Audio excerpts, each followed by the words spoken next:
טוב, קהילת דרימס היקרה. אז ככה פרסמתי את החלום הנוסף שלי, ככה זה בעיה בהתרגשות בהצטרפות מחודשת לאפליקציה המדהימה הזאת.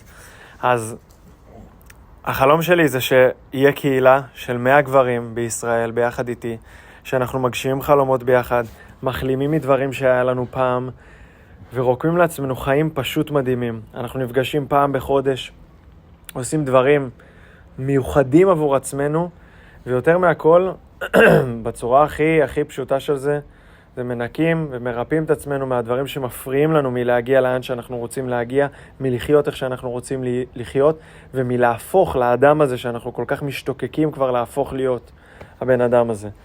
אז זה ככה המהות של החלום.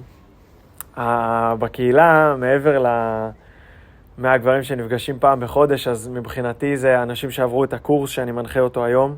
קורס נקרא NLP, ואני מאסטר וטריינר NLP, אני גם סטודנט שמסיים בדיוק שנה שנייה בפסיכולוגיה וכלכלה, והרבה התנסויות מהמון קורסים בארץ ובעולם, ומעבר לכך עברתי אירועי קצה גם בחיים שלי האישיים לפני כן, אבל אירוע קצה אחד מכונן בשביעי לעשירי, שבאמת יצר טרנספורמציה אינסופית בחיים שלי, בהתחלה עם אינסוף כאבים, והייתי מוכן, היה לי הרבה מאוד כלים כדי להתמודד ולצמוח מתוך הדבר הזה, הרבה מאוד אנשים טובים שעזרו לי בדרך, והמטרה שלי היא לייצר רקמה אנושית חזקה שעוזרת אחד לשני לצמוח ולפרוח בתוך הדבר הזה שנקרא החיים,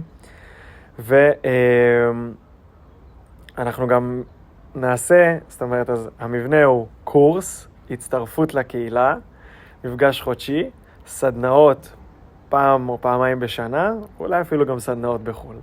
אז זה ככה העתיד של הדבר הזה.